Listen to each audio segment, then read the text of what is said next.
Hello मेरे प्यारे student, स्वागत है आज का हमारे इस नए वीडियो में। चलिए आज के वीडियो में हम क्लास 11th मैथमेटिक्स का प्रश्न पत्र उत्तर पुस्तिका आ चुका है दोस्तों। ये 2023 से 24 के छात्रों के लिए है, बहुत ही इम्पोर्टेंट है, नए सिलेबस पर आधारित है दोस्तों। तो चलिए इसको आज हम लोग सॉल्व करते हैं।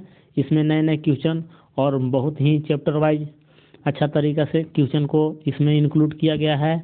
लॉन्ग और शॉर्ट आंसर टाइप क्वेश्चन, सभी प्रकार के क्वेश्चन इसमें मिक्स है दोस्तों।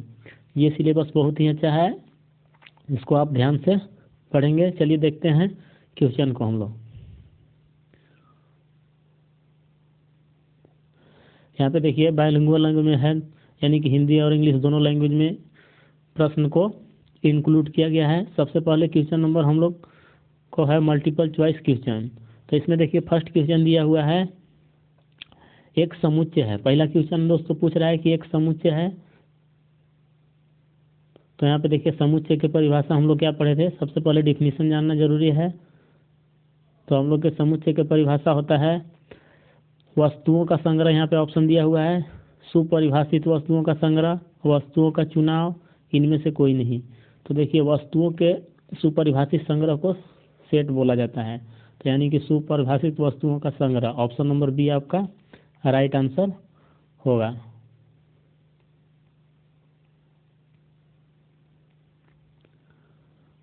पहला का बी होगा दोस्तों। सुपरिभाषित वस्तुओं का संग्रह एक सेट कहलाता है, यानी समुच्चय कहलाता है। ऑप्शन नंबर ए आपका राइट आंसर होगा। चलिए आगे क्वेश्चन नंबर सेकेंड को देखते हैं।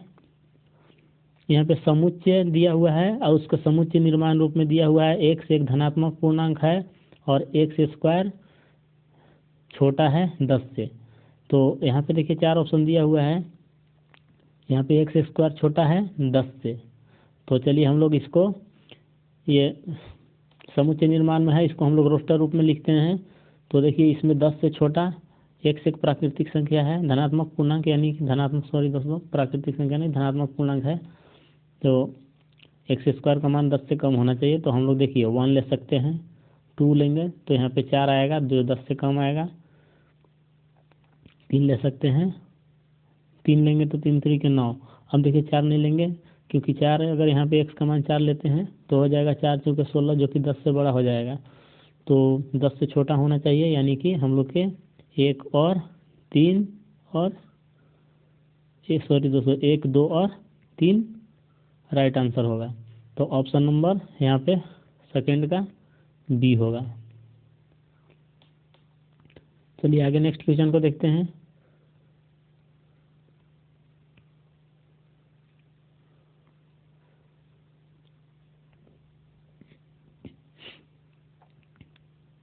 क्वेश्चन नंबर 3, यहाँ पे ए बराबर दिया हुआ है। देखिए यहाँ पे दिया हुआ है ए बराबर, ये तीसरा है दोस्तों, 1 है, 4 9 16 25, इस तरह से सेट आगे बढ़ रहा है। तो इसमें 4 ऑप्शन दिया हुआ है। एक से एक प्राकृतिक संख्याओं का वर्ग है, ऑप्शन ए है। ऑप्शन बी है एक से एक प्राकृतिक संख्या है। ऑप्शन सी है एक से एक पूर्ण संख्या है। ऑप्शन डी है इनमें से कोई नहीं। तो आप यहाँ देख सकते हैं प्राकृतिक संख्याओं का वर्ग दिया हुआ है। तो ऑप्शन नंबर ए आपका राइट आंसर होगा। ऑप्शन ए जो है सही आंसर है, प्राकृतिक संख्याओं का वर्ग है ये जो सेट है। आगे क्वेश्चन नंबर हम लोग 5 को देखते हैं। एक समुच्चय रिक्त समुच्चय कहलाता है यदि, 4 ऑप्शन दिए हुए हैं, इसमें कोई अवयव नहीं है, इसमें सिर्फ एक अवयव है, इसमें 2 या 2 से अधिक अवयव होते हैं, इनमें से कोई नहीं। तो देखिए दोस्तों यहाँ पे एक समुच्चय रिक्त समुच्चय कब कहलाता है, इसमें यदि कोई अवयव नहीं हो, एक भी एलिमेंट नहीं होगा, तो उसको हम लोग रिक्त समुच्चय बोलते हैं। और रिक्त समुच्चय को हम लोग फाई से दिखाते हैं इस तरह से। ये रिक्त समुच्चय है, इसमें फाई एक भी एलिमेंट नहीं है। तो जिस समुच्चय का एक भी अवयव नहीं होता है वह रिक्त समुच्चय कहलाता है, इम्पटी सेट कहलाता है। तो ऑप्शन नंबर यहाँ से आपका ए जो है राइट आंसर होगा। 5वां के ए होगा दोस्तों। और चौथा के अभी हम लोग जस्ट सोल्व किए हैं, चौथा के भी ए होगा। तो यहाँ पे चौथा के देखिए ये होगा। चलिए आगे क्वेश्चन नंबर हम लोग 6 को देखते हैं। 5 तक क्वेश्चन कंप्लीट हो गया है।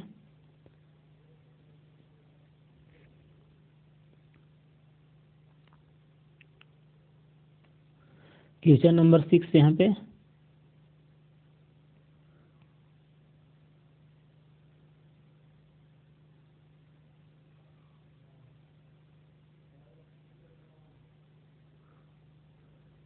देखिए 6 दिया हुआ है, निम्नलिखित में से कौन रिक्त समुच्चय है। रिक्त समुच्चय अभी हम लोग जस्ट पढ़े थे, एक भी अवयव नहीं होना चाहिए, उसको रिक्त समुच्चय बोलेंगे। तो दोस्तों यहाँ पे देखिए 4 ऑप्शन दिया हुआ है। ऑप्शन नंबर आप देख सकते हैं यहाँ पे ए जो है देखिए x² -4 = 0 दिया हुआ है। तो यहाँ पे x = हो जाएगा 4, यानी कि x = हो जाएगा ±2।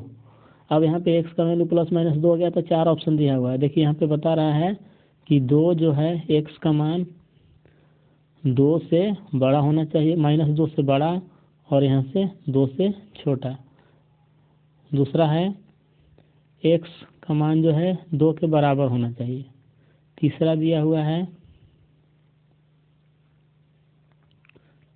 x का मान -2 से बड़ा या बराबर होना चाहिए और 2 से छोटा होना चाहिए। तो यहाँ पे देखिए रिक्त समुच्चय में एक भी एलिमेंट नहीं होना चाहिए। तो अगर इसमें हम लोग तीसरा मान ली पहला ऑप्शन से चलते हैं तो -2 से बड़ा और 2 से छोटा, तो कोई भी ऐसा x का मान नहीं है जो कि हम लोग के यहाँ पे x = 4 दे दे। तो ऑप्शन नंबर ए आपका राइट आंसर होगा दोस्तों, इसमें एक भी एलिमेंट नहीं आ रहा है। अब यहाँ पे देखिए x बराबर अगर 2 रखते हैं तो ये समीकरण सेटिस्फाई हो जाएगा। x यहाँ पे देखिए x² बराबर हम लोग क्या आया है, तो x² बराबर आया है दोस्तों। अगर इसमें अगर हम लोग 2 मान ले लेते हैं x = 2 तो 2 दूना 4, यानी कि ये सेटिस्फाई हो जा रहा है। अब यहाँ पे देखिए -2 से बड़ा या बराबर, तो बराबर भी कर रहा है तो -2 भी ले सकते हैं। तो -2 अगर हम लोग x² का मान इसमें पुट कर देते हैं तो 4 आ जाएगा, जो कि बराबर आ जाएगा। तो इसमें तो एक एलिमेंट हो जा रहा है, इसीलिए ये नहीं होगा, ये नहीं होगा। ये जो फर्स्ट जो है आपका, इसमें एक भी एलिमेंट नहीं आ रहा है जो कि ये समीकरण को सेटिस्फाई करे। तो ऑप्शन नंबर ए आपका राइट आंसर होगा। चलिए आगे नेक्स्ट क्वेश्चन को हम लोग सोल्व करते हैं।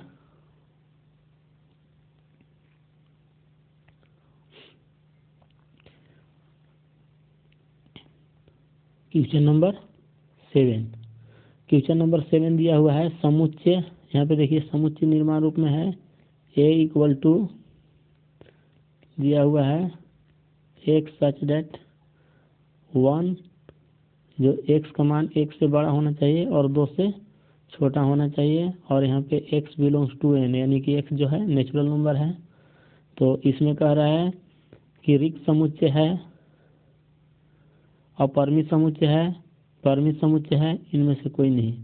तो यहाँ पे देखिए x का मान 1 से बड़ा और 2 से छोटा होना चाहिए।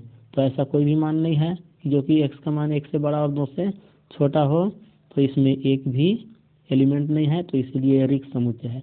तो 7वां के ऑप्शन नंबर ए आपका राइट आंसर होगा। आगे देखते हैं नेक्स्ट क्वेश्चन। Question number 8। समुच्चय, एक समुच्चय परिमित समुच्चय कहलाता है। ऑप्शन दिया हुआ है अवयवों की संख्या परिमित हो, अवयवों की संख्या नहीं हो, अवयवों की संख्या परिमित हो, इनमें से कोई नहीं। तो देखिए दोस्तों परिमित समुच्चय का परिभाषा होता है एक समुच्चय परिमित समुच्चय कहलाता है यदि अवयवों की संख्या परिमित हो, मतलब उसमें सीमित होना चाहिए, एलिमेंट सीमित होना चाहिए, उसको परिमित समुच्चय बोलेंगे। जैसे मान के चलिए हम लोग उदाहरण लेते हैं। देखिए 1 यहाँ पे हो गया, 2 3 4 5। तो यहाँ पे देखिए इसमें एलिमेंट जो है एक निश्चित संख्या में है, तो इसीलिए परिमित समुच्चय हो गया। अब परिमित समुच्चय देखिए जैसे 1 2 3 4 और यहाँ पे डॉट डॉट लगा दिए, तो ये जो है इन्फिनाइट तक जा रहा है, तो ये अपरिमित समुच्चय हो गया। इसमें सभी एलिमेंट को लिखना संभव नहीं होता है अपरिमित समुच्चय में।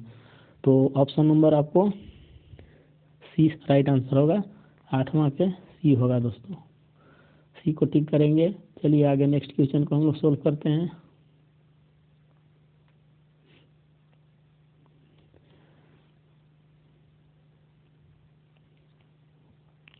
Question number 9।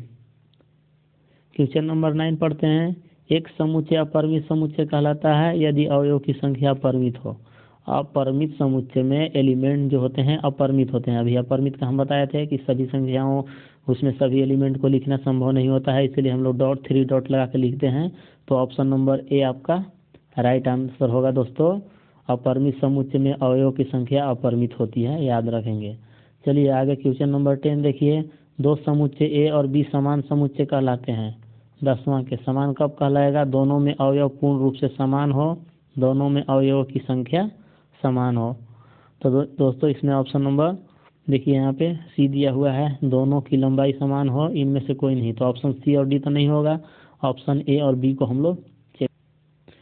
तो यहाँ पे देखिए दो समुच्चय ए और बी समान समुच्चय कहलाएंगे, तो ऑप्शन नंबर ए होगा, दोनों में अवयव पूर्ण रूप से समान हो।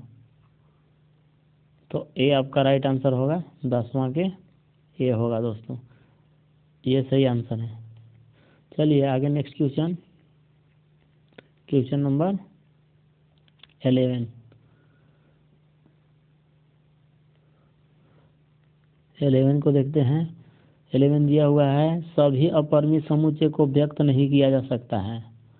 तो इसको सारणीबद्ध रूप में, और देखिए अपरिमित समुच्चय को हम लोग सारणीबद्ध रूप में नहीं लिख सकते हैं, यानी कि रोस्टर रूप में इसको नहीं लिख सकते हैं। सभी एलिमेंट को उसमें पॉसिबल ही नहीं है लिखने के लिए, क्योंकि वो अपरिमित समुच्चय है दोस्तों, अपरिमित उसमें एलिमेंट होंगे। तो ऑप्शन नंबर बी आपका राइट आंसर होगा। आगे देखिए क्वेश्चन नंबर 12। यदि आर बराबर वास्तविक संख्याओं का समुच्चय है, एन जो है प्राकृतिक संख्याओं का समुच्चय है, और जेड पूर्णांकों का समुच्चय हो, तो निम्नलिखित में से कौन एक सारणीबद्ध रूप में व्यक्त नहीं किया जा सकता है? तो दोस्तों देखिए प्राकृतिक संख्याओं को समुच्चय को हम लोग लिख सकते हैं। प्राकृतिक संख्या जैसे कि यहाँ पे देखिए नेचुरल नंबर हो गया, तो उसको हम लोग लिखेंगे 1 2 3 डॉट डॉट डॉट, इसको लिख दिए। अब यहाँ पे देखिए धनात्मक पूर्णांकों का समुच्चय है, तो इसको भी हम लोग लिख सकते हैं। यहाँ पे देखिए 0 1 2 3 ये डॉट डॉट डॉट हो गया। इस तरह से ये पूर्णांक 0 से स्टार्ट होते हैं अनंत तक जाते हैं, तो ये दोनों को लिख सकते हैं। लेकिन यहाँ पे आर को नहीं लिख सकते हैं। आर वास्तविक संख्या यानी रियल नंबर है। तो रियल नंबर में देखिए दोस्तों सभी प्रकार के नंबर आते हैं, जैसे परिमेय हो गया, अपरिमेय हो गया, वास्तविक संख्या हो गया, और यहाँ पे धनात्मक पूर्णांक, ऋणात्मक पूर्णांक, परिमेय संख्या, अपरिमेय संख्या, मतलब सभी संख्याओं के संग्रह को वास्तविक संख्या कहते हैं।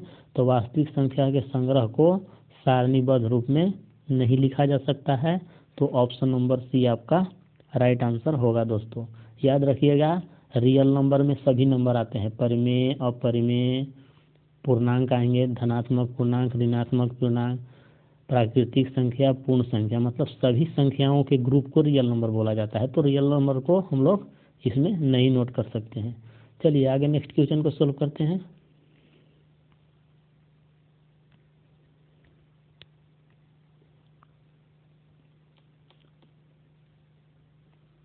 क्वेश्चन नंबर 13 देखिए दिया हुआ है। यदि a बराबर 1 2 3 है, यहाँ पे देखिए एक सेट दिया हुआ है 1 2 3 है, और यहाँ से b बराबर दिया हुआ है 2 1 3 है, b इक्वल टू दिया हुआ है 2 1 3। तो यहाँ पे 4 ऑप्शन दिया हुआ है।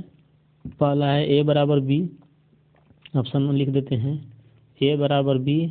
ऑप्शन दूसरा है a बराबर नहीं है b, ऑप्शन 3 दिया हुआ है ए यूनियन बी बराबर 5, ऑप्शन चौथा दिया हुआ है नन ऑफ दीज, इनमें से कोई नहीं। तो यहाँ पे देखिए ए का प्रत्येक अवयव बी का भी बी का में भी है, तो ये दोनों समान समुच्चय है, यानी कि ऑप्शन नंबर ए आपका राइट आंसर होगा। 13 के ए होगा दोस्तों। ए और बी का सभी एलिमेंट समान है, और ए में 3 अवयव है और बी में भी 3 अवयव है, इसलिए ये दोनों समान समुच्चय हैं। ऑप्शन नंबर ए आपका राइट आंसर होगा। चलिए आगे नेक्स्ट क्वेश्चन हम लोग 14 को देखते हैं।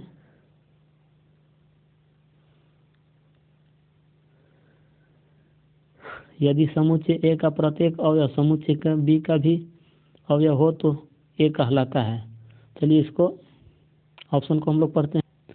तो ऑप्शन यहाँ पे देखिए दिया हुआ है, बी का अधिसमुच्चय, बी का शक्ति समुच्चय, बी का उप समुच्चय, इनमें से कोई नहीं। तो देखिए दोस्तों, यहाँ पे ए का प्रत्येक अवयव समुच्चय बी का भी अवयव हो तो उसको हम लोग बोलेंगे बी का उप समुच्चय है। ए जो है बी का उप समुच्चय है, यानी कि 14 के सी होगा। ऑप्शन नंबर सी आपका राइट आंसर होगा दोस्तों।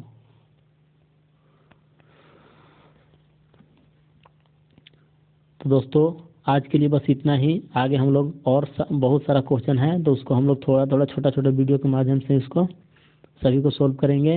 वीडियो कैसा लगा? वीडियो अच्छा लगा होगा तो मेरे चैनल को लाइक एंड सब्सक्राइब कर दीजिएगा और ज़्यादा से ज़्यादा स्टूडेंटों को शेयर कीजिएगा ताकि इस वीडियो का लाभ सभी को मिल सके।